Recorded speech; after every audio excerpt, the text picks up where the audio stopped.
में सो रहे हैं, आओ इनको उठाते हैं। अरे भैया कैसे सो ही रहा है?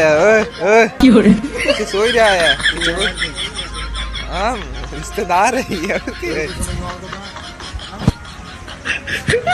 का भैया कहाँ गुस्सा है? सोगबत हिलाओ ना, सोगबत हिलाओ ना, रिश्तेदार है और के आप भैया इतना गुस्सा कहाँ है? रिकॉर्डिंग करते सोवत रहा है का है तो का औजार लेके आई जोन अपन काम करते ये औजार है भाई, ये हमारा हथियार तो कैमरा है भाई, कौन औजार है भाई? डबल मीनिंग बतिया थे हमसे तो खराब करे रिश्तेदार हैं तो रिश्तेदार ये बताओ काम करे पैसे में काम करे पैसे में सोए के। अरे यार दिमागी क्या करते हो